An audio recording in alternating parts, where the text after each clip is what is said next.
Hello बच्चों, how are you? Hope you are doing good. तो चलो आज हम अपना नेक्स्ट आर्टिकल शुरू करेंगे, दैट इज़ द बेसिस। तो जो बेसिस के बारे में वही कुछ डिस्कस करेंगे, स्टडी करेंगे जो हमने एसिड के बारे में किया था, मतलब उसकी फिजिकल प्रॉपर्टीज़ के बारे में, उसके मेथड ऑफ प्रेपरेशंस के बारे में, उसकी जो कुछ केमिकल रिएक्शंस है उसके बारे में, या उसका वीक बिहेवियर है या स्ट्रॉन्ग बिहेवियर है, वो सब कुछ जो कि हमने एसिड में स्टडी किया था। ठीक है। तो बेसिक में हमारे पास सबसे पहले क्या आता है, उसका कुछ फिजिकल कैरेक्टरिस्टिक्स क्या हैं। तो पहले हमें पता है कि बेसिस क्या होते हैं, बिटर इन टेस्ट, ठीक है, उनका थोड़ा सा जो कड़वापन होता है टेस्ट में। उसके अलावा उसके हम अगर हम इंडिकेटर के साथ रिएक्शंस की बात करें तो हमें पता है कि जो 3 इंडिकेटर हैं हमारे पास कौन कौन से आते हैं, रेड लिटमस, फिर आता है हमारे पास एक मिथाइल ऑरेंज, और फिर आता है हमारे पास एक फिनोल्फथलीन। ठीक है, तो हमें पता है कि बेस के साथ जब हम रिएक्शन करवाते हैं तो जो रेड लिटमस होता है that gets converted into blue in basic medium. ठीक है, जो मिथाइल ऑरेंज होता है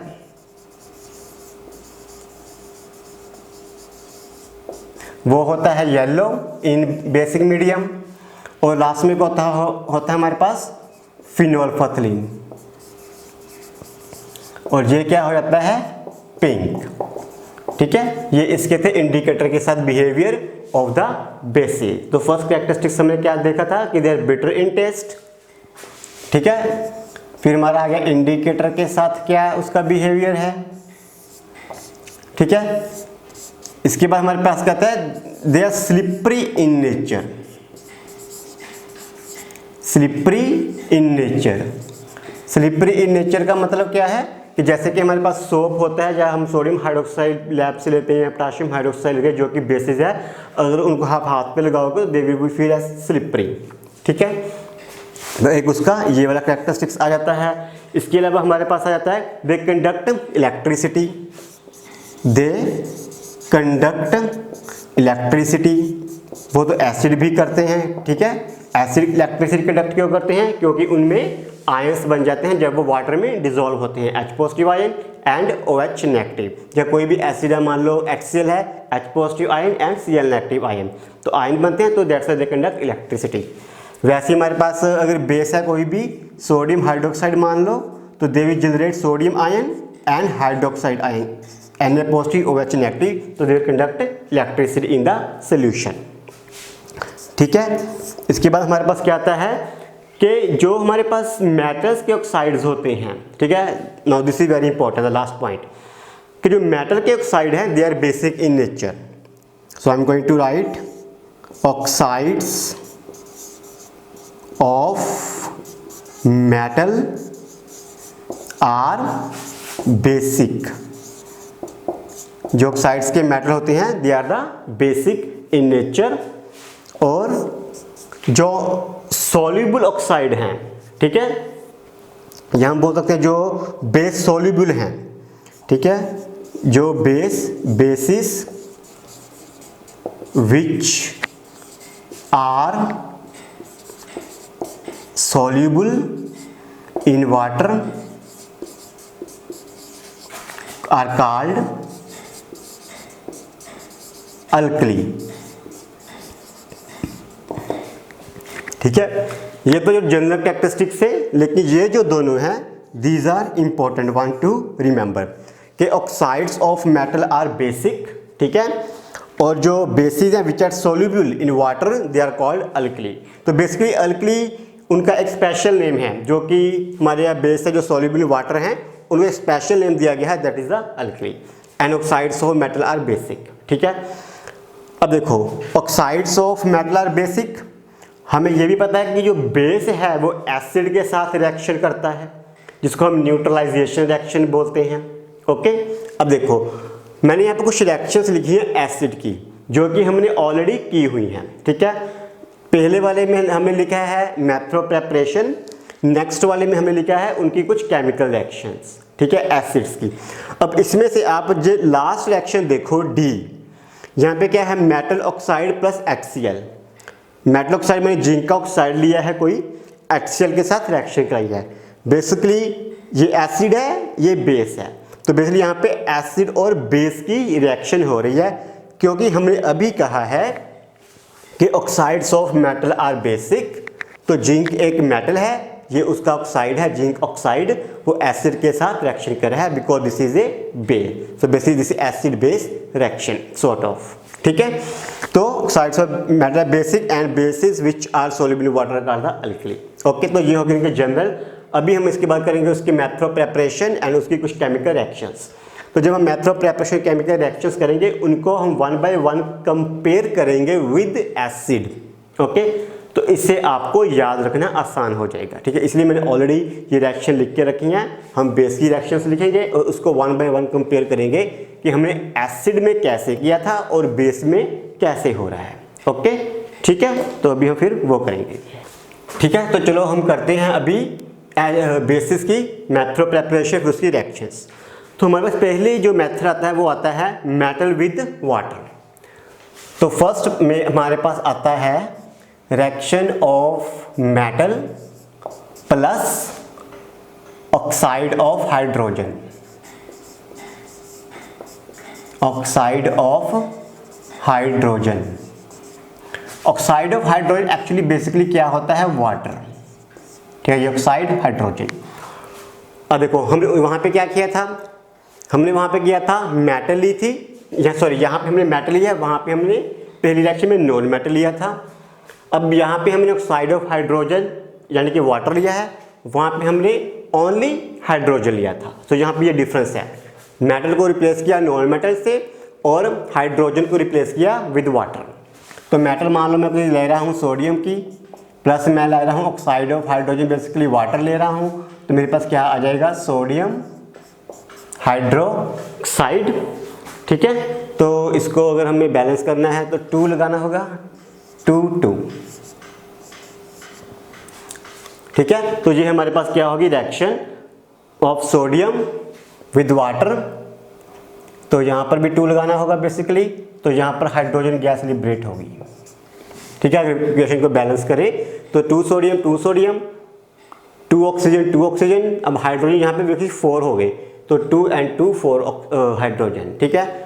तो metal plus water give rise you base and hydrogen, वहाँ पे क्या था, non metal with hydrogen give rise you acid. तो थोड़ा सा डिफरेंस आ गया, ठीक है। अभी नेक्स्ट देखते हैं। नेक्स्ट हमने वहाँ पे क्या किया था, non metal oxide plus water, ठीक है। अब यहाँ पे हमें लेना है मेटल ऑक्साइड प्लस वाटर। अब हमें यहाँ क्या लेना है, मेटल ऑक्साइड प्लस वाटर लेना है। तो मेटल ऑक्साइड हमारे पास कौन सी एग्जांपल है, potassium oxide and magnesium oxide की। पोटाशियम ऑक्साइड प्लस वाटर है, और यहाँ हम ले सकते हैं मैग्नीशियम ऑक्साइड प्लस वाटर, ठीक है। डिफरेंस समझ आया, वहाँ पे नॉन मेटल का ऑक्साइड था विद वाटर, यहाँ पे क्या है, मेटल का ऑक्साइड है विद वाटर। ओके, तो हमारे पास रिएक्शन क्या रही है, हमारे पास बनेगा potassium hydroxide and magnesium hydroxide, ठीक है। अगर बैलेंस करना है तो उसको बैलेंस भी कर सकते हैं, 2 potassium 2 oxygen 2 hydrogen, 1 magnesium 2 oxygen 2 hydrogen, ये बैलेंस हो गया, ठीक है। Non metal oxide plus water, यहाँ पे मेटल ऑक्साइड प्लस वाटर, ठीक है। नेक्स्ट में देखते हैं क्या होता है। वहाँ पे हमने क्या किया था, नेक्स्ट में जो भी एसिड हमारे पास बना था, मान लो H2SO4 बना था, उसी एसिड की हमने किसी सॉल्ट के साथ रिएक्शन करवाई थी टू गेट अनदर एसिड, ठीक है। यहाँ तक हमने कोई एसिड बनाया सेकंड स्टेप में, तो जो एसिड बनाया था उसी को लेके हमने सॉल्ट के साथ रिएक्शन करवाई थी to give rise to another salt plus acid, another acid. तो भी ऐसा कुछ ही यहाँ पे करेंगे। तो हम यहाँ पे क्या लेंगे, कोई बेस लेंगे जो कि हमने ऊपर बना लिए है, सोडियम हाइड्रोक्साइड है, पोटाशियम मैग्नीशियम, वो एक बेस लेंगे जो हमने पहले बनाया हुआ है, ठीक है। उसकी रिएक्शन करवाएंगे विद अनदर सॉल्ट। तो हम एग्जांपल लेते हैं, जैसे कि मैंने पोटाशियम हाइड्रोक्साइड ले लेता हूँ एज एग्जांपल, जो कि मैंने यहाँ पे बना लिया है, और एक मैं लेता हूँ सोडियम हाइड्रोक्साइड जो कि मैंने यहाँ पे बनाया हुआ है, ठीक है। तो जो बेस हमने पहले बनाए उसी बेस को हमने आगे ले लिया। अब हम रिएक्शन करवाएंगे इनकी भी सम सॉल्ट। तो सोडियम हाइड्रोक्साइड के केस में हमारे पास आता है एल्यूमिनियम क्लोराइड जो अनदर सॉल्ट है, और पोटाशियम हाइड्रोक्साइड के केस में हमारे पास आता है जिंक नाइट्रेट का सॉल्ट, जिंक नाइट्रेट। ओके, तब हमारे पास रिएक्शन क्या आएगी, तो वहाँ पे क्या बना था, another salt plus another acid. अब यहाँ के पे क्या बनेगा, another salt plus another base. ठीक है, तो जिंक के केस में हमारे पास बनता है जिंक हाइड्रोक्साइड, सॉरी पहले हम बेस का नाम लिखेंगे ताकि हमें वो सेम पैटर्न फॉलो हो जाए। ठीक है, हम पहले क्या लिखेंगे, बेस का नाम। तो जिंक के केस में हमारे पास आता है जिंक पोटाशियम नाइट्रेट जो कि सॉल्ट होगा, प्लस जिंक हाइड्रोक्साइड। ठीक है, zinc nitrate plus potassium hydroxide, तो पोटाशियम नाइट्रेट एक साथ हो गया और जिंक हाइड्रोक्साइड एक साथ हो गया। तो बैलेंस करने के लिए बेसिकली हमें 2 नाइट्रेट है, यहाँ पे 2 लगाना होगा। ओके, तो इसके बाद एल्यूमिनियम क्लोराइड और सोडियम हाइड्रोक्साइड, तो नया सॉल्ट बनाना है। नया सॉल्ट हमारे पास बनेगा एल्यूमिनियम हाइड्रोक्साइड का। ठीक है, और हमारे पास सोडियम क्लोराइड निकल जाएगा, सोडियम क्लोराइड निकल जाएगा, sodium chloride plus aluminium hydroxide. ठीक है, आगे समझ। तो बेसिकली हमने क्या किया, जो बेस यहाँ पे बनाए थे, सोडियम हाइड्रोक्साइड है, पोटाशियम हाइड्रोक्साइड है, उन्हीं को आगे लिया, उनके किसी और सॉल्ट के साथ रिएक्शन करवाई। ठीक है, तो हमारे पास एक नया सॉल्ट बना प्लस एक नया बेस बना, जो कि पैटर्न यहाँ पे फॉलो किया था कि जो एसिड बनाया था उसी एसिड की किसी और सॉल्ट के साथ रिएक्शन करवा के नया सॉल्ट और नया एसिड बनाया था। तो वैसे ही हमने इसको यहाँ पे किया है। ठीक है, तो इन दोनों में हम कुछ रिजेम्बलेंस देख सकते हैं, उसके बेस के इसको याद कर सकते हैं। ठीक है, तो ये हो गया हमारा इनके साथ जो था मेथड ऑफ प्रेपरेशन। ठीक है, अभी देखते हैं इसकी केमिकल प्रॉपर्टीज़ के बारे में। ठीक है, तो केमिकल प्रॉपर्टीज़ को भी फिर हम अगेन कंपेयर करेंगे उसके साथ।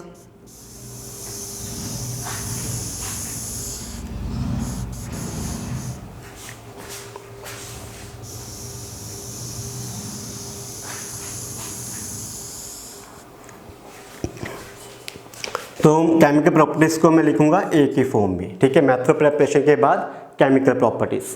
तो वहाँ पे हमने क्या किया था, मेटल की एसिड के साथ रिएक्शन करवाई थी। ठीक है, क्योंकि हमने वहाँ पे क्या डिस्कस किया था, केमिकल प्रॉपर्टीज़ ऑफ एसिड या केमिकल रिएक्शंस ऑफ एसिड। तो हमें एसिड को मेटल के साथ रिएक्शन करवाया था। ठीक है, अभी यहाँ पे देखते हैं हमारे पास पहली प्रॉपर्टी कौन सी आती है। तो यहाँ पर भी हमारे पास क्या आता है, मेटल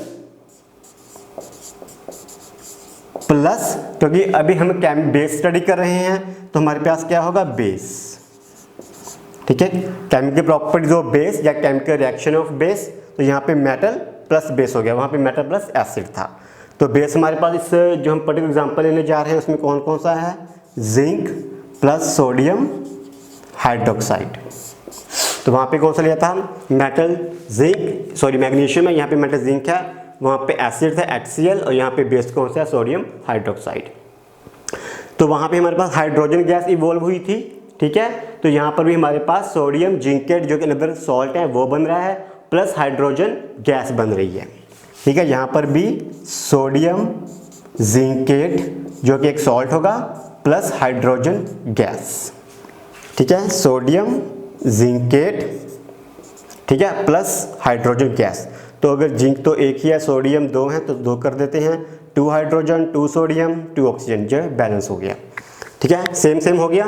वहाँ पे हाइड्रोजन गैस लिबरेट हुई, acid with metal hydrogen gas, base with metal hydrogen gas. ठीक है, प्लस सॉल्ट जो था हमें हमारे पास वो आना था। ठीक है, अब अगर हमें इस हाइड्रोजन गैस को क्या कहते हैं कंफर्म करना है, तो हमने वहाँ पे भी कंफर्म किया था ना।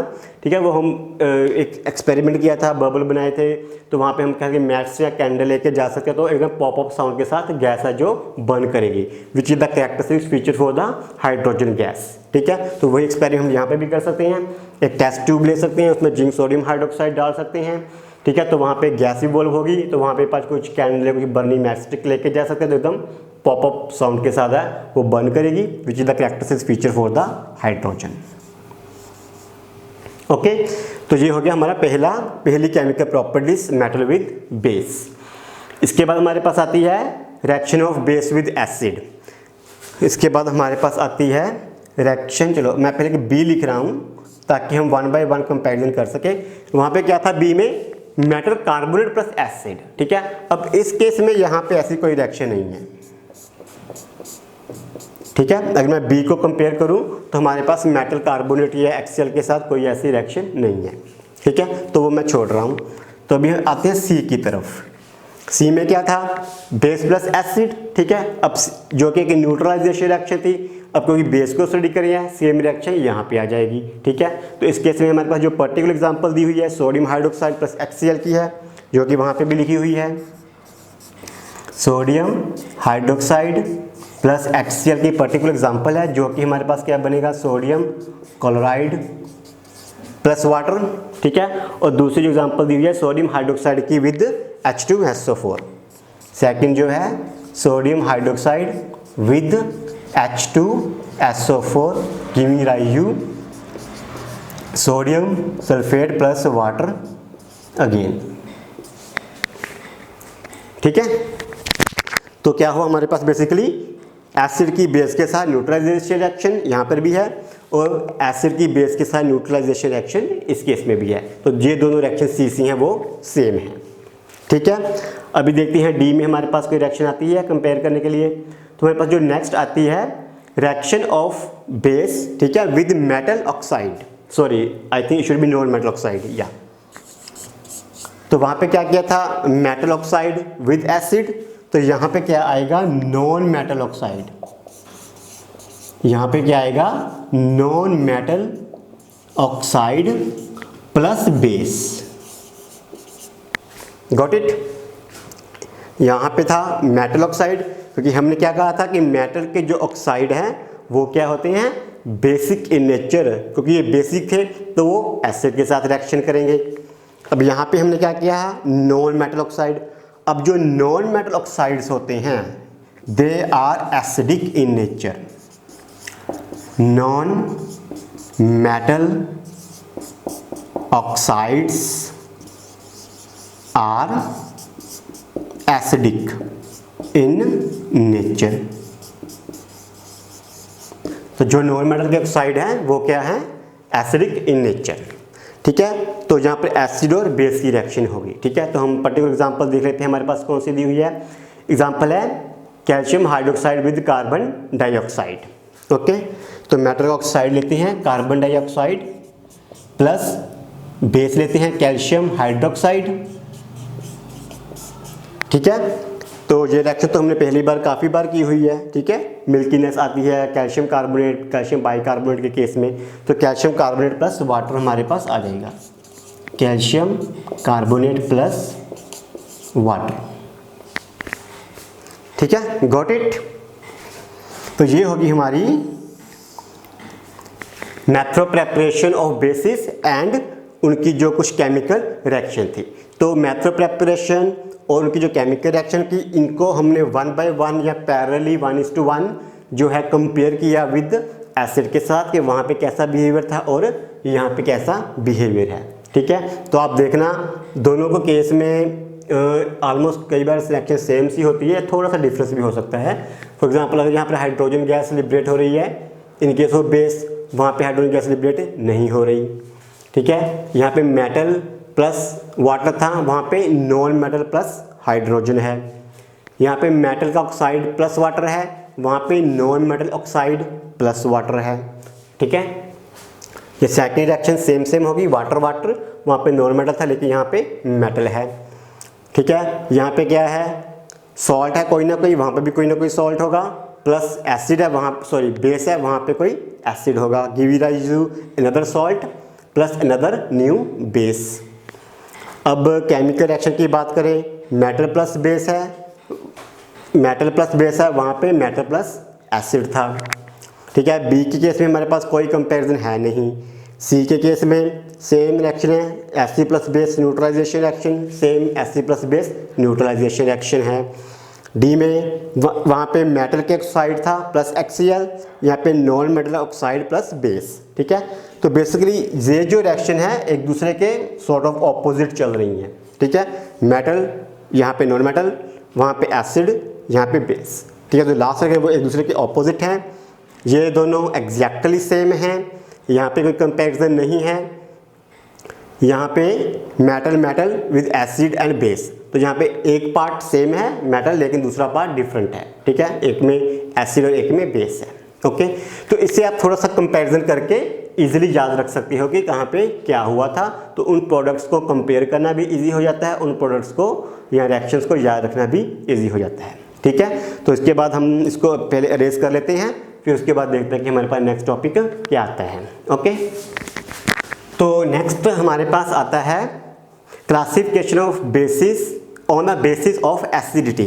ठीक है, तो एसिड के केस में हमने टर्म देखी थी बेसिसिटी। ठीक है, जिसमें हमने कहा था कि मोनो बेसिक है, डाई बेसिक है या ट्राई बेसिक है। वैसे ही बेसिस के केस में हमारे पास टर्म आती है एसिडिटी। तो हम देखेंगे मोनो एसिडिक कौन सा है, डाई एसिडिक कौन सा है या ट्राई एसिडिक कौन सा है। तो हमारे पास क्या है, एसिडिटी।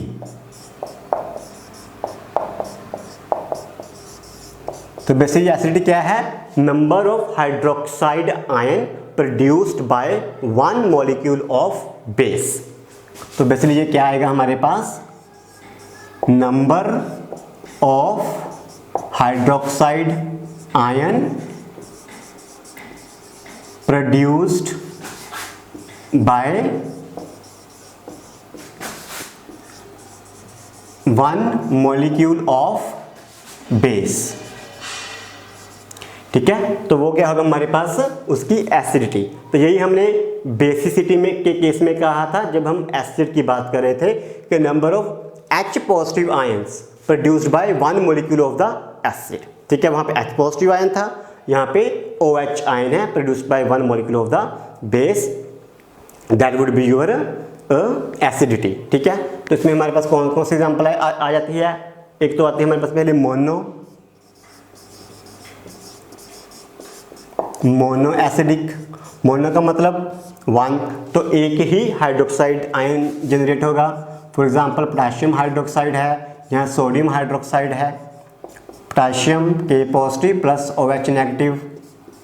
सोडियम हाइड्रोक्साइड की बात कर लेते हैं, sodium positive plus OH negative. ठीक है, तो एक ही जनरेट हो रहा है, तो दिस इज मोनो एसिडिक। ठीक है, फिर हमारे पास एग्जांपल आती है डाई एसिडिक की। तो यहाँ पे 2 OH जनरेट होंगे पर मॉलिक्यूल ऑफ द बेस। तो एग्जांपल कौन सी है, कैल्शियम हाइड्रोक्साइड की एग्जांपल ले सकते हैं। कैल्शियम हाइड्रोक्साइड क्या आएगा, कैल्शियम प्लस 2 हाइड्रोक्साइड आयन। तो क्या हो गया, बेसिसिटी सॉरी एसिडिटी 2 हो गया। फिर आ गया ट्राई एसिडिक। ट्राई एसिडिक के में हमारे पास फेमस एग्जांपल है एल्युमिनियम हाइड्रोक्साइड की, सॉरी ट्राई एसिडिक। ठीक है, एल्युमिनियम हाइड्रोक्साइड, तो क्या बनेगा basically aluminium plus 3 and 3 hydroxide ion. Okay, तो ये क्या होगा हमारे पास ट्राई एसिडिक। अब अगेन हमने एसिड के केस में भी डिस्कस किया था कि हम बात तो एसिड की कर रहे हैं लेकिन हम कह रहे हैं उसकी बेसिसिटी। अब ऐसे ही हम बात तो बेस की कर रहे हैं लेकिन हम बोल क्या रहे हैं, एसिडिटी। ऐसा क्यों, क्योंकि हमने अभी वहाँ पे डिस्कस किया था कि ये जो OH है, ये एक H है, OH है, it will react with 1 acid, this will react with 2 acid and this will react with 3 acid. ठीक है, तो बेसिकली वो एक एसिड से रिएक्ट करेगा, ये 2 से 3 से, तो इसलिए हम इसको ऐसे बेसिकली इस टर्म में बोलते हैं कि उसकी एसिडिटी क्या है, कि वो कितने एसिड से फर्दर रिएक्ट करेगा बेस। तो ये थोड़ा सा मतलब उल्टा चलता है। तो एसिड के केस में ये उल्टा ही था, हम बात एसिड की कर रहे थे लेकिन हमने टर्म यूज़ की थी बेसिसिटी, कि वहाँ पे था कि वो कितने बेस के साथ रिएक्शन करेगा। अब यहाँ पे हम बात बेस की कर रहे हैं लेकिन हम यूज़ करेंगे टर्म एसिडिटी बिकॉज कि वो कितने एसिड के साथ रिएक्शन कर रहा है। ठीक है, so this will be the common in both, लेकिन वो टर्म है वो थोड़ा सा उल्टे तरीके से हम उसको बोलते हैं। ओके, तो ये तो हो गया इसकी एसिडिटी वगैरह कितनी होती है। उसके बाद हमारे पास आता है जो नेक्स्ट आर्टिकल है कि केमिकल नेचर ऑफ बेस, तो ये तो हो गया उसकी जो एसिडिटी वगैरह है। नेक्स्ट है केमिकल नेचर।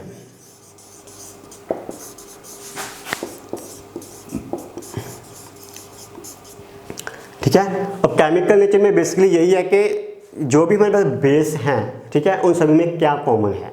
जैसे कि हमने एसिड में बात की थी कि उनमें क्या कॉमन था, क्या कॉमन था, H पॉजिटिव जहाँ बोल लो हाइड्रोजन, ठीक है, वो कॉमन था, और वो वाटर में डिसॉल्व होने के बाद H पॉजिटिव आयन को जनरेट करते थे, but not in the dry state. ठीक है, वही उसमें था एसिड में। अब केमिकल नेचर में अगर हम बेस की बात करें तो क्या है हमारे पास, मान लो सोडियम हाइड्रोक्साइड है, सोडियम प्लस OH नेगेटिव। तो बेसिकली ये क्या होगा, आयोनाइज होने के बाद, डिसोसिएशन होने के बाद हाइड्रोक्साइड आयन को जनरेट करेगा।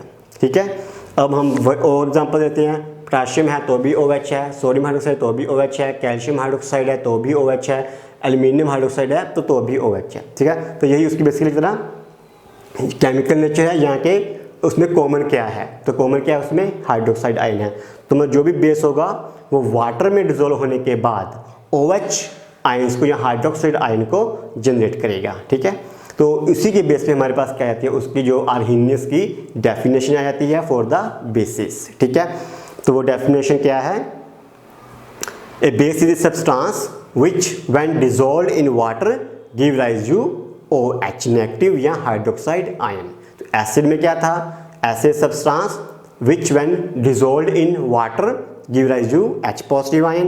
तो यहाँ पे after dissolving in water give rise to OH negative ion और हाइड्रोक्साइड आयन। ठीक है, यही उनमें कॉमन है और यही उसकी जो केमिकल नेचर है, या उसकी जो हम क्या बोल सकते हैं आर्हीनियस के हिसाब से उसकी डेफिनेशन है फॉर द बेसिस। ठीक है, इसके बाद आप कुछ जो बेसिस की प्रॉपर्टीज़ क्या क्या हैं। ठीक है, तो इसमें हम जैसे हमने एसिड में बात की थी, अगर आपको याद है H पॉजिटिव और हमारे पास Cl नेगेटिव था, तो हमने यहाँ पे क्या लिखा था, एक्वस। ठीक है, तो यहाँ पर भी हमें क्या लिखना है, एक्वस। कोई वाटर में, तो कोई जो आयन है वो वाटर में है तो वहाँ पर हम क्या लिखेंगे, एक्वस सोल्यूशन में है। ठीक है, उसके बाद जो हमने एसिड में एक इम्पॉर्टेंट बात कही थी कि हाइड्रोजन कंपाउंड में होनी चाहिए, दैट्स फाइन, लेकिन हमने ये भी कहा था कि सारे कंपाउंड जिसमें हाइड्रोजन होती है वो एसिड नहीं होते। ठीक है, उनकी कंडीशन क्या थी एसिड होने की, कि वो वाटर में डिसॉल्व होने के बाद H पॉजिटिव आयन देना चाहिए, तभी वो एसिड होगा। वही इंपॉर्टेंट कंडीशन है वो बेस के केस में भी लगेगी, कि ज़रूरी नहीं है कि जिस कंपाउंड में OH हो वो बेस ही होगा। ठीक है, अब एग्जांपल लेते हैं हम, मान लो C2H5OH है। ठीक है, अब देखो सोडियम हाइड्रोक्साइड में OH था तो ये एक बेस था, पोटेशियम हाइड्रोक्साइड में OH था तो एक बेस था।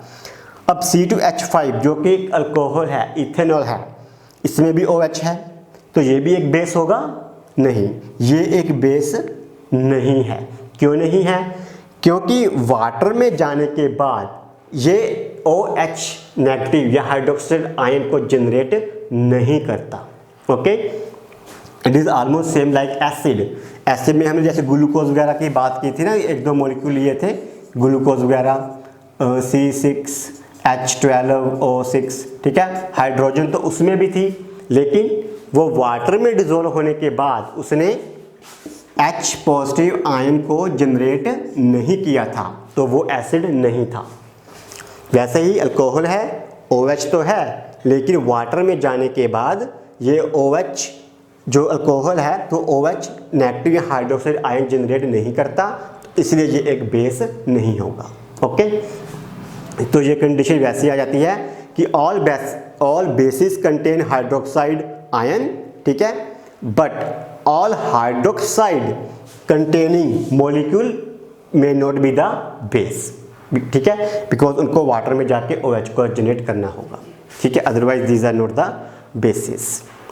ठीक है, उसके बाद हमारे पास आता है strong base and weak base. वो तो हमें पता ही है, जैसे हमने स्ट्रॉन्ग एसिड और वीक एसिड की बात की थी। स्ट्रॉन्ग एसिड कौन से थे, जो कि वाटर में डिसॉल्व होने के बाद 100% आयोनाइज हो जाते हैं, जहाँ ऑलमोस्ट 100% डिसोशिएट हो जाते हैं, वो सारे क्या थे, स्ट्रॉन्ग एसिड। अब 100% आयोनाइज 100% डिसोशिएशन होने का मतलब क्या है, यहाँ हमने क्या डिस्कस किया था उस टाइम पे कि अगर मेरे पास 100 मॉलिक्यूल्स हैं, ठीक है, इन केस ऑफ HCl अगर 100 मॉलिक्यूल्स हैं तो मेरे पास क्या आएगा, 100 आयंस आएंगे इसके भी, और इसके भी कितने आएंगे, 100, ठीक है, और हम उसके 99 आएंगे, तो मतलब ऑलमोस्ट 100%, ठीक है। वो कौन से थे, स्ट्रॉन्ग, और वीक कौन से थे, मान लो 100 है तो मे बी 10 आ गए या 20 आ गए ऐसे करके, तो वो कौन से हो गए, वीक। अब ऐसे ही हमारे पास बेस के केस में है, सोडियम हाइड्रोक्साइड है, ठीक है, तो अगर ये 100% डिसोसिएट आयोनाइज होगा, 100 molecules will give rise to 100 sodium ion and 100 hydroxide ion, तो वो एक स्ट्रॉन्ग बेस है, कंप्लीटली आयोनाइज, कंप्लीटली डिसोसिएटेड।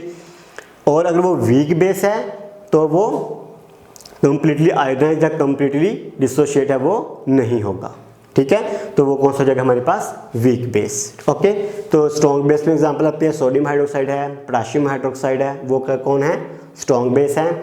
और अगर वीक बेस की बात करें तो हमारे पास आता है कैल्शियम हाइड्रोक्साइड है, मैग्नीशियम हाइड्रोक्साइड है, वो क्या है हमारे पास, वीक बेस है, ठीक है। तो वीक बेस है जो पार्शियली आयोनाइज या डिसोशिएट होंगे। तो स्ट्रॉन्ग हो गया, वीक कौन सा हो गया, मैग्नीशियम हाइड्रोक्साइड वीक है, कैल्शियम हाइड्रोक्साइड वीक है, और अमोनियम हाइड्रोक्साइड भी एक वीक है। So these are the weak and these are the strong, just depending upon whether they are completely dissociate ionized or they are partly dissociate or ionized. Okay, so concept is almost same as in case of acid, ठीक है।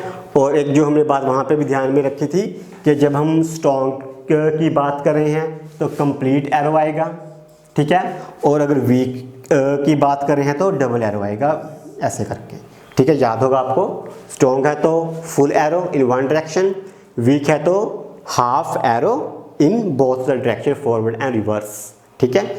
तो ये indicate करता है कि वो एक weak acid या वीक बेस था, ठीक है।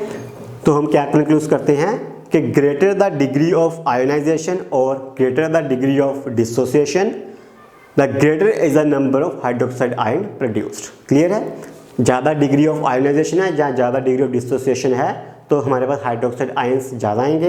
अगर degree of ionisation degree of dissociation कम है तो हमारे पास हाइड्रोक्साइड आयन है वो कम आएंगे। ओके, तो इन अदर वर्ड जो स्ट्रेंथ ऑफ बेस है that is directly proportional two degree of dissociation, ठीक है। यही बात हमने एसिड के केस में भी कही थी कि जो स्ट्रेंथ है that is directly proportional to dissociation या डिग्री ऑफ डिसोसिएशन। जो स्ट्रेंथ है that is directly proportional to dissociation या जो है डिग्री ऑफ डिसोसिएशन। ओके, तो जो ऑलमोस्ट सेम है विद एसिड।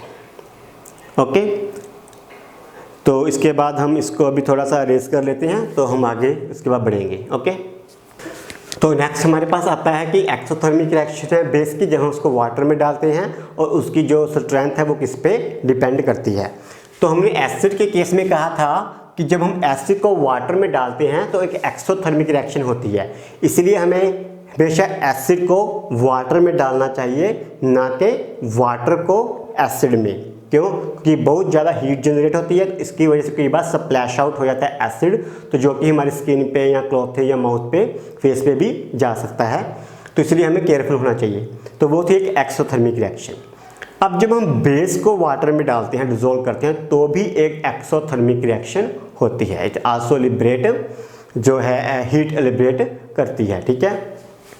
तो जब भी हम कोई भी बेस लेते हैं, ठीक है, प्लस वाटर मिक्स करेंगे तो जो भी हमारे पास बेसिक सोल्यूशन बनेगा, ठीक है, प्लस क्या होगा, हीट लिबरेट होगी। तो अगर हम उसको बीकर को टच करके देखेंगे तो that would be the hot. Okay, तो ये तो हो गया exothermic reaction in case of the basis, as same in case of the acid. उसके बाद आता है बेस की जो स्ट्रेंथ है। हमें एसिड की स्ट्रेंथ भी की थी कि किस पे डिपेंड करती है, वैसे ही बेस की स्ट्रेंथ करेंगे किस पे डिपेंड करती है। तो एसिड की स्ट्रेंथ के कौन कौन से फैक्टर थे? एक तो था हमारे पास स्ट्रेंथ है वो डायरेक्टली प्रोपोर्शनल थी, ठीक है। दूसरा क्या था, स्ट्रेंथ जो थी एसिड की इन्वर्सली प्रोपोर्शनल थी, ठीक है। डायरेक्टली प्रोपोर्शनल क्या था, डिग्री ऑफ डिसोसिएशन, या आयोनाइजेशन, डिग्री ऑफ डिसोसिएशन, यहाँ आयोनाइजेशन भी बोल सकते हैं, आयोनाइजेशन भी बोल सकते हैं। और स्ट्रेंथ इन्वर्सली प्रोपोर्शनल क्या थी? Dilution. It was inversely proportional to dilution. ठीक है, यही दो बातें हमने किस केस में कही थी? जब हमने एसिड की बात की थी। अब देखो, अगर degree of dissociation, degree of ionization directly proportional है, तो अगर ये ज़्यादा है तो स्ट्रेंथ भी ज़्यादा होगी, because as degree of dissociation और ionisation would be higher, more hydroxide ion will be produced in the solution, more hydroxide ion will be produced in the solution means उसकी स्ट्रेंथ क्या हो जाएगी? ज़्यादा हो जाएगी। ओके, और इन्वर्सली प्रोपोर्शनल टू डाइल्यूशन, अगर डाइल्यूशन ज़्यादा करेंगे तो जो ज़्यादा का फैक्टर है वो नीचे है, डिनोमिनेटर में है। ठीक है, अगर ज़्यादा चीज़ से हम डिवाइड करेंगे तो आंसर हमारे पास क्या आएगा? कम आएगा। ओके, तो अगर डाइल्यूशन ज़्यादा करेंगे तो स्ट्रेंथ कम हो जाएगी। So with more dilution number of hydroxide ion will decrease, as a result your strength will decrease. Okay, so degree of ionization more means more hydroxide ion will be produced, more hydroxide ion means more the strength। अब अगर dilution ज़्यादा है, more the dilution means less hydroxide ion in the solution, less hydroxide ion means strength will decrease। okay, so this relation is same as in case of the acid as well. तो वहाँ पे भी ये directly proportional था, ये inversely proportional था, तो both things are the same. Okay, इसके बाद हमारे पास आता है strength of acid and base pH scale. तो अभी तक हमने एसिड और बेस के बारे में क्या पढ़ा? हमने बेसिकली उसकी कुछ फिजिकल प्रॉपर्टीज़ को डिस्कस कर लिया, उसके कुछ कैरेक्टरिस्टिक फीचर को डिस्कस कर लिया। ठीक है, उसकी कुछ मेथड ऑफ प्रेपरेशंस को डिस्कस कर लिया, उसके कुछ केमिकल रिएक्शंस को डिस्कस कर लिया। ठीक है, कुछ कौन से फैक्टर हैं जिसके बेस पे कोई स्ट्रॉन्ग एसिड है, वीक एसिड है, ठीक है, उसकी स्ट्रेंथ कम है, उसकी स्ट्रेंथ ज़्यादा है, ये सब कुछ हमने डिस्कस किया। लेकिन ये सारा कुछ जो हमने डिस्कस किया स्पेशली विद रिस्पेक्ट टू उसकी जो स्ट्रेंथ है या उसके जो स्ट्रॉन्ग वीक बिहेवियर है या उसकी जो स्ट्रेंथ है, everything was in A qualitative manner. ठीक है, हमने उसको कभी भी क्वांटिटेटिवली नहीं देखा। ठीक है, ठीक है, मैं मतलब कि एसिड स्ट्रॉन्ग है या वीक है, लेकिन मुझे कैसे पता कि एसिड स्ट्रॉन्ग है या वीक है? मेरे पास क्या स्केल है? ठीक है, इसको हम कैसे समझ सकते हैं? अगर हम डेली लाइफ से कोई एग्जांपल लेना चाहते हैं, ठीक है, तो मान लो मैंने 2 फ्रूट्स ले लिए, फिर एग्जांपल लेते हैं डेली लाइफ से। एक तो मेरे पास हो गए बनानास मान लो, और दूसरे मेरे पास हो गए एप्पल्स। ठीक है, ये 2 मैंने फ्रूट्स ले लिए, तो इन दोनों फ्रूट्स की मैं स्टडी कर रहा हूँ। ठीक है, कि बनानास कैसे होते हैं, उसका कैसा टेस्ट है, वो दिखने में कैसे हैं, उसका साइज़ कैसा है, एप्पल कैसे होते हैं, कौन सा कलर है, शेप क्या है, ठीक है, कि कैसा टेस्ट है। ठीक है, वो सब मैंने इसको डिस्कस कर लिया इन ए वेरी क्वालिटेटिव मैनर। ठीक है, उसकी जो फिजिकल प्रॉपर्टी या कुछ केमिकल रिएक्शन थी वो मैंने सभी स्टडी कर ली। लेकिन मैंने अभी तक ये नहीं स्टडी किया एप्पल्स और बनानास के बारे में कि उसकी क्वांटिटी कितनी है। ठीक है, मैंने सारा कुछ स्टडी कर लिया, लेकिन मैंने ये कभी नहीं कहा कि मेरे पास 12 बनानास हैं, मेरे पास 24 बनानास हैं, या मेरे पास 1 डज़न बनाना है, या मेरे पास 2 डज़न्स बनाना है। या मैंने एप्पल्स के बारे में कभी नहीं कहा कि मेरे पास 1 kg एप्पल है, 2 kg एप्पल है। ठीक है, या मेरे पास 5 एप्पल्स हैं, 10 एप्पल्स हैं।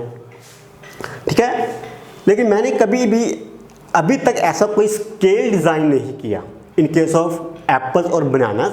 मैंने जस्ट उसकी दूसरी सारी प्रॉपर्टीज़ को एक क्वालिटेटिव मैनर में डिस्कस कर लिया या स्टडी कर लिया, लेकिन उसकी अमाउंट को कभी भी क्वांटिटेटिव मैनर में नहीं देखा।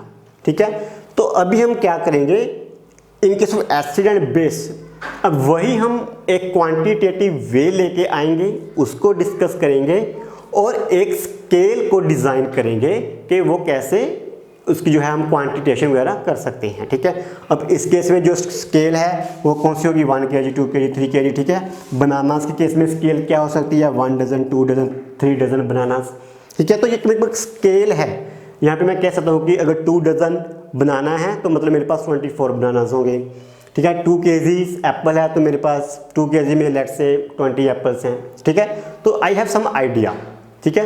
तो वही स्केल और वही क्वांटिटेटिव मेथड को अब हमें यहाँ से उठा के एसिड और बेस में लगाना है, ठीक है। तो अभी हम फिर उसको डिस्कस करेंगे, okay. And this is like a very very important article, okay. अगर ये आर्टिकल समझ आएगा तो इसी के बेस पे आगे वाले 1-2 लेक्चर में जो हमें टॉपिक डिस्कस करना है वो समझ में आएगा, ठीक है। तो इसको यहाँ पे समझना बहुत जरूरी है, गॉट इट, ठीक है। तो अभी वो शुरू करेंगे, पहले हम इसको अरेंज करेंगे। तो ठीक है, अभी हम डिस्कस करते हैं वो स्केल क्या है। उस स्केल का जो नाम है बेसिकली वो क्या है, pH scale, that is called pH scale, ठीक है। तो अभी हम करने क्या जाने हैं, एसिड और बेस को एक क्वांटिटेटिव वे में लेके आएंगे और उसके लिए एक स्केल को देखेंगे। इन सेम वे जैसे मेरे पास बनानास और एप्पल थे, उसको मैंने एक quantity scale in the terms of 1 dozen 2 dozen या 1 kg 2 kg के लेके आए, तो वैसे अब हम यहाँ पे करेंगे। अब थोड़ा सा हम स्लो चलते हैं, this is important article. pH scale को समझने से पहले हम एक और कंसेप्ट समझते हैं वाटर के बारे में, ओके। वो क्या है, मान लो मेरे पास जहाँ पे कोई वाटर था, ठीक है। तो ये हो गया मेरे पास H positive plus OH negative, ठीक है। तो कोई वाटर था जो कि प्योर वाटर था और एक न्यूट्रल वाटर था, ठीक है। जो प्योर वाटर होता है वो मोस्टली न्यूट्रल ही होगा आपका। तो मैंने वाटर लिया है जो कि प्योर है एंड न्यूट्रल है, ठीक है। अब होता है क्या, जो वाटर प्योर या न्यूट्रल है उसमें water remains in a dissociated form as H positive ion and hydroxide ion, ठीक है। तो वाटर में जो वाटर है प्योर, उसमें वाटर है वो एक डिसोसिएटेड फॉर्म में रहता है as H positive and hydroxide ion, okay. अब इस वाटर में जैसे ही मैंने एसिड डाला और जैसे ही मैंने इसमें बेस डाला, ठीक है, तो मैंने अब 2 चीज़ें की, एक में मैंने एसिड डाला, एक तरफ मैंने बेस डाला, ठीक है। अब एसिड क्या होता है, H पॉजिटिव आयन, ओके। तो इस प्योर वाटर में और न्यूट्रल वाटर में जैसे ही मैंने एसिड डाला तो क्या होता है, H पॉजिटिव आयन की जो कॉन्सेंट्रेशन है वो क्या हो जाती है, इंक्रीज, ठीक है। एसिड क्या है, H पॉजिटिव है, तो जैसे ही मैंने उस वाटर में एसिड डाला तो H पॉजिटिव आयन की कॉन्सेंट्रेशन इंक्रीज हो गई। अब लेके जैसे ही मैंने उस वाटर में बेस डाला लाइक सोडियम हाइड्रोक्साइड या पोटेशियम हाइड्रोक्साइड, तो क्या हो गया, OH नेगेटिव आयन की कॉन्सेंट्रेशन इंक्रीज हो गई। तो यहाँ पे क्या हो गया, OH नेगेटिव आयन की कॉन्सेंट्रेशन इंक्रीज हो गई। तो इसी वजह से हमारे पास जो है एसिडिटी आती है या बेसिसिटी आती है, एसिडिक बिहेवियर आता है या बेसिक बिहेवियर आता है कि हम वाटर में जो कि न्यूट्रल है, जो कि प्योर भी है, उसमें हमने एसिड डाल दिया या हमने बेस डाल दिया, तो H पॉजिटिव आयन की कॉन्सेंट्रेशन ज़्यादा हो गई या OH नेगेटिव की कॉन्सेंट्रेशन ज़्यादा हो गई, ठीक है।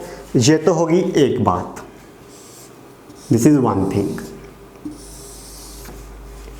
अब दूसरी चीज़ क्या है, अभी हम उस pH स्केल पे नहीं जा रहे, okay. We are not going to pH scale right now, we are discussing something else before going to pH scale, okay. अभी हम कुछ और कंसेप्ट को अंडरस्टैंड कर रहे हैं before going to pH scale. तो एक तो ये हो गया। अब दूसरा, ये एस्टिमेट किया गया है कि जो ये हमारे पास प्योर वाटर होता है, जो न्यूट्रल वाटर होता है, उसमें जो H पॉजिटिव आयन की कॉन्सेंट्रेशन है और हाइड्रोक्सिल आयन की जो कंसंट्रेशन है, उसका जो प्रोडक्ट है, ठीक है, दैट इज इक्वल टू 10⁻⁻14, ठीक है। तो ये मतलब एक्सपेरिमेंट से देखा गया कि जो वाटर है, ठीक है, उसमें जो H पॉजिटिव आयन की कॉन्सेंट्रेशन इनटू हाइड्रोक्साइड आयन की कॉन्सेंट्रेशन का जो मतलब प्रोडक्ट है, that is always equal to 10 to power minus 14। ठीक है, अब अगर मेरे पास न्यूट्रल वाटर है तो ऑब्वियसली इन दोनों की कॉन्सेंट्रेशन सेम होनी चाहिए, तभी वाटर न्यूट्रल होगा। तो न्यूट्रल वाटर के लिए क्या आएगा, 10 to power minus 7 into 10 to power minus 7 equal to 10 to minus 14। ठीक है, फॉर न्यूट्रल वाटर तो यही आएगा। ओके, अब यहाँ पे ये जो हम स्क्वायर ब्रैकेट डालते हैं दिस वन, ठीक है, इस स्क्वायर ब्रैकेट का खास मतलब होता है, ये स्क्वायर ब्रैकेट डिनोट करती है कि हम एक कॉन्सेंट्रेशन की बात कर रहे हैं। ठीक है, तो यहाँ पर मैं H पॉजिटिव आयन की कॉन्सेंट्रेशन की बात कर रहा हूँ, यहाँ पर मैं हाइड्रोक्साइड आयन की कॉन्सेंट्रेशन की बात कर रहा हूँ। इन अदर वर्ड मैं दोनों आयंस की कॉन्सेंट्रेशन का प्रोडक्ट ले रहा हूँ। ठीक है, so this is like a notion, not notion but like a assumption के जो है साइंटिफिक कम्युनिटी है, ठीक है, उसने मतलब ये स्टैंडर्डाइज किया है कि जैसे ही हमने कोई कॉन्सेंट्रेशन टर्म को लिखना है तो हम उसको स्क्वायर ब्रैकेट में लिखेंगे। तो हम ये वाली ब्रैकेट यूज़ नहीं करेंगे, पैरेंथेसिस यूज़ नहीं करेंगे, या हम ये करली ब्रैकेट वो भी यूज़ नहीं करेंगे। ठीक है, to write the concentration it is always square bracket. Okay, तो बेसिकली अभी मैंने क्या किया है, इन दोनों की कॉन्सेंट्रेशन का प्रोडक्ट लिया है जो कि 10⁻14 है। और अब ये न्यूट्रल वाटर की बात करते हैं। ठीक है, न्यूट्रल वाटर की बात करें तो इट विल बी इक्वल 10⁻⁻7 10⁻⁻7। अब मान लो मेरे पास एसिडिक वाटर है या मेरे पास बेसिक वाटर है। चलिए पहले एसिड की बात करते हैं। एसिडिक वाटर के लिए ये 10⁻⁻7 से कितना हो सकता है, 10⁻⁻6 हो सकता है, 10⁻⁻5 हो सकता है, 10⁻⁻4 हो सकता है। ठीक है, क्योंकि एसिड में तो H पॉजिटिव आयन की कॉन्सेंट्रेशन ज़्यादा होगी, एसिड में H पॉजिटिव आयन की कॉन्सेंट्रेशन ज़्यादा होगी, तो ये जो 10⁻⁻6 है वो 10⁻⁻7 से ज़्यादा है, 10⁻⁻5 है जो वो 10⁻⁻7 से ज़्यादा है, 10⁻⁻4 10⁻⁻7 से ज़्यादा है। यही तो हमने कहा था कि H पॉजिटिव आयन की कॉन्सेंट्रेशन ज़्यादा होगी।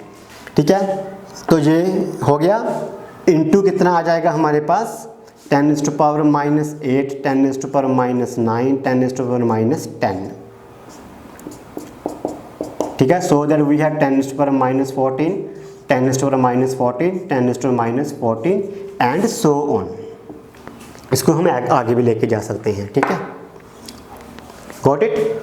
अल्टीमेटली हमने 10⁻⁻14 जो है इनका जो है प्रोडक्ट है उसको कांस्टेंट रखना है।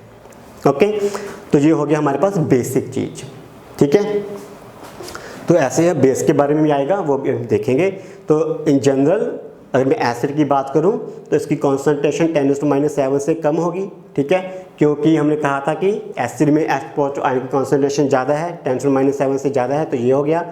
अब क्योंकि इनका प्रोडक्ट है जो वो कांस्टेंट है 10⁻⁻14, तो बाकी क्या आ जाएगा हमारे पास, हाइड्रोक्साइड आयन आ जाएगा। Okay, got it. चलो अभी हम चलते हैं अपनी स्केल की तरफ। तो स्केल है जो मैंने पहले अपनी बुकलेट में या बुक में डिज़ाइन करके रखी है, तो आपको इजी समझ में आएगा। चलो हम अभी लेट्स स्टार्ट करते हैं H पॉजिटिव आयन से। तो ऐसे करते हैं, तो यहाँ पे हम लिखते हैं H positive ion, got it. और इधर हम स्केल बनाते हैं स्टार्टिंग फ्रॉम 1। यहाँ पे हम बनाते हैं 0.1 0.01 0.001 0.0001। ठीक है, अब बेसिकली मैं कर क्या रहा हूँ, मैं H पॉजिटिव आयन की कंसंट्रेशन ले रहा हूँ with the difference of 10 time each. Okay, तो यहाँ पे 1 था, यहाँ पे 0.1 है, कितना डिफरेंस है, 10 का। 0.1 से 0.01 का डिफरेंस कितना है, 10 का। 0.01 से 0.001 का डिफरेंस कितना है, 10 का। अगेन 10 का एंड सो ऑन। ओके, ठीक है, तो इसको मैं कैसे लिख सकता हूँ, बेसिकली 10⁻0 भी लिख सकता हूँ, क्योंकि 10⁻0 इज इक्वल टू 1। 0.1 को मैं 10⁻⁻1 लिख सकता हूँ, 10⁻⁻2 लिख सकता हूँ, 10⁻3 10⁻4 10⁻5 -6 -7, -8, -9, -10, -11, -12, -13 एंड -14। ठीक है, तो अभी मैंने बेसिकली क्या है, ये जो स्केल है it is just representing the concentration of H positive ion. ठीक है, 1 मोल पर लीटर, 0.1 मोल पर लीटर, 0.01 मोल पर litre, 0.01, 0.001 and so on. It is बस द कॉन्सेंट्रेशन। ठीक है, अब देखो, अब 0.1 है तो 0.2 भी हो सकता है, 0.3 भी हो सकता है, 0.01 है 0.01, 2, 0.05, 0.09, 0.001, 0.005 कुछ भी हो सकता है। ठीक है, any number in between is possible, लेकिन हमने उसको 10 के डिफरेंस से ही लिया है। ओके, अब ऐसा क्यों है कि हमने इसको 10 के डिफरेंस से ही क्यों लिया है? हमने स्केल को डिज़ाइन करने के लिए हर एक नंबर को इंक्लूड क्यों नहीं किया? ठीक है, पहली बात तो ये तो एंटायरली पॉसिबल नहीं होगी, जो स्केल है बहुत ही लंबी चली जाएगी, हम हर एक नंबर की बात नहीं कर सकते। ठीक है, दूसरा, जो साइंटिस्ट था पहले सोरेनसन, साइंटिस्ट का नाम क्या था? सोरेनसन। ठीक है, जब इसने ये स्केल डिज़ाइन की थी, तो इस साइंटिस्ट ने जो स्केल डिज़ाइन की थी इन 1908 अराउंड, आई थिंक 1908 में। ठीक है, तो उसने जो स्केल डिज़ाइन की थी जिस हिसाब से हम उसी हिसाब से बात कर रहे हैं। ठीक है, तो कॉन्सेंट्रेशन होगी, ये हमारे पास स्केल आ गई। चलो, अब इसी के कॉरस्पॉन्डिंग हाइड्रोक्साइड आयन की कॉन्सेंट्रेशन देखते हैं कितनी होगी। तो मैं यहाँ पे लिख रहा हूँ हाइड्रोक्साइड आयन। ठीक है, अब देखो, तो हम उल्टा शुरू करते हैं तो इजी हो जाएगा समझना। ठीक है, अगर ये 10⁻⁻14 है तो यहाँ पे कितना होगा? 10⁻0। तो यहाँ पे कितना आएगा? 10⁻0, क्योंकि हमें प्रोडक्ट है वो कांस्टेंट रखना है। 10⁻0 का मतलब क्या होगा? 1 होगा। 10⁻0 का मतलब क्या होगा? 1 होगा। अब 1 से क्या कहाँ जाएंगे हम? 0.1 जाएंगे, फिर हम 0.001, फिर 0.001, ऐसे करके 0.0001। ठीक है, तो कंसंट्रेशन को 10 टाइम्स डिक्रीज कर रहे हैं। तो 10⁻⁻1, 10⁻⁻2, 10⁻⁻3, 10⁻⁻4, 10⁻⁻5। ठीक है, 10⁻⁻6, 10⁻⁻7, 10⁻⁻8, 10⁻⁻9, 10⁻⁻10, 10⁻⁻11,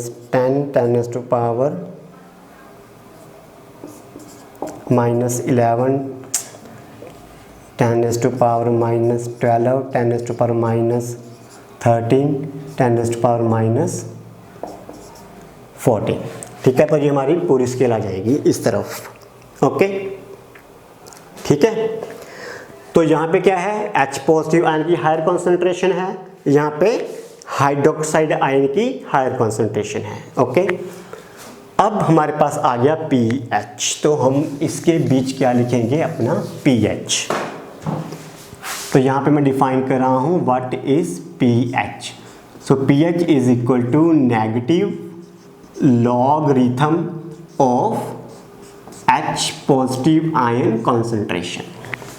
तो pH क्या है? Negative log of H positive ion concentration.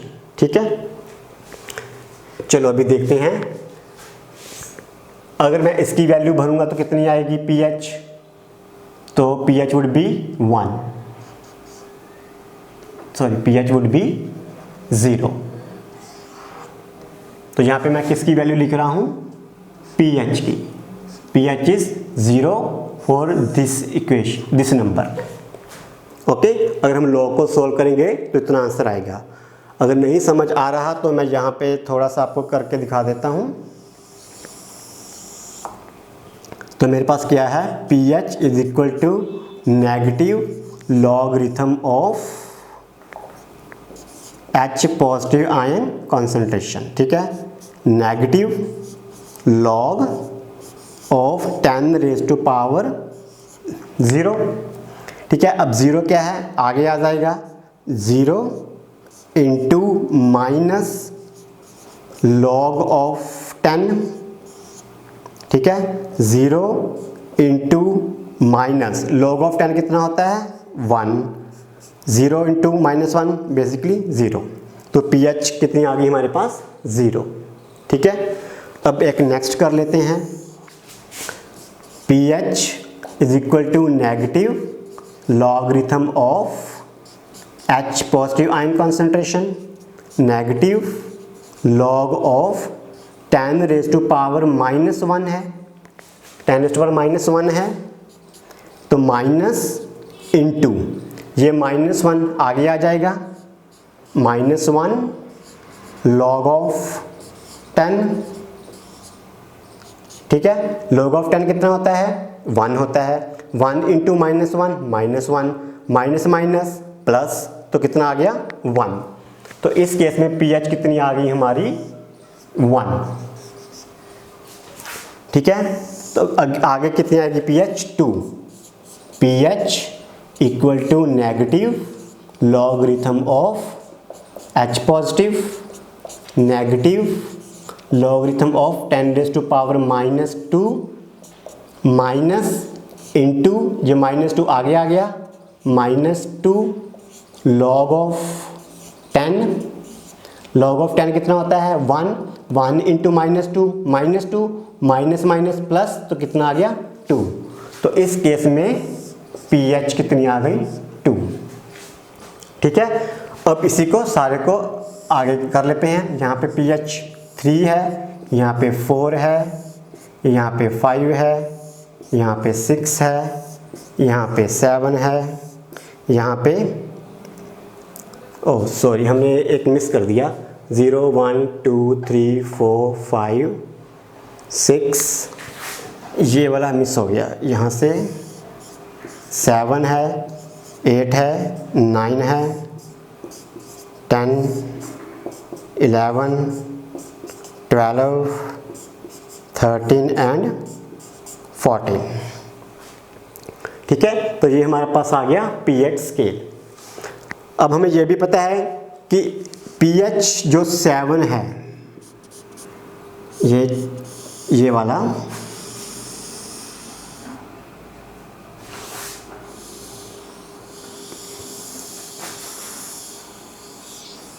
ठीक है, हमें पता है pH जो 7 है that is the neutral. pH 7 क्या होती है न्यूट्रल होती है, ओके। अब देखो न्यूट्रल यहाँ पे है, इस तरफ क्या है हाइड्रोजन आयन की कॉन्सेंट्रेशन ज़्यादा है, ठीक है। pH यहाँ पे न्यूट्रल है, ऊपर जाएंगे तो H पॉजिटिव आयन की कॉन्सेंट्रेशन ज़्यादा है, इट मीन्स ये कौन सा हो गया एसिडिक, ठीक है। अब देखो H पॉजिटिव आयन की कॉन्सेंट्रेशन 1, तो यहाँ पे कितनी है 0 पॉइंट यस, तो यहाँ पे है -14, सॉरी अगर ये 10⁻0 है तो यहाँ पे कितनी है -14, तो ये थोड़ा सा स्केल नीचे को हो गया, तो 10 अगर 10⁻0 है तो यहाँ पे -14 है। अब ऑब्वियसली 10⁻0 जो 1 है that is much higher than 10⁻−14, तो इसका मतलब H पॉजिटिव आयन कॉन्सेंट्रेशन यहाँ पे ज़्यादा है, तो ये कौन सा हो गया हमारे पास एसिडिक, ठीक है। जब H पॉजिटिव आयन की कॉन्सेंट्रेशन ज़्यादा है तो हाइड्रोक्साइड आयन की कॉन्सेंट्रेशन मिनिमम है, okay, because 10⁻14, 10⁻13, 10⁻12 they are very low number compare to 10⁻1, 10⁻2, ठीक है। तो यहाँ पे H पॉजिटिव ज़्यादा है तो वो एसिडिक है, जब H पॉजिटिव ज़्यादा है तो हाइड्रोक्साइड या हाइड्रोक्साइड आयन बहुत ही कम है, ठीक है, then solution is acidic in nature, got it. अब यहाँ पे आ जाओ, यहाँ पे हाइड्रोक्साइड आयन ज़्यादा है, ठीक है, तो H पॉजिटिव आयन कम हो गए, हाइड्रोक्साइड आयन ज़्यादा है तो H पॉजिटिव आयन कम हो गए। अब जब हाइड्रोक्साइड आयन ज़्यादा है तो सोल्यूशन कौन सा होता है बेसिक, तो इस तरफ हमारे पास कौन सा आ गया बेसिक, ठीक है।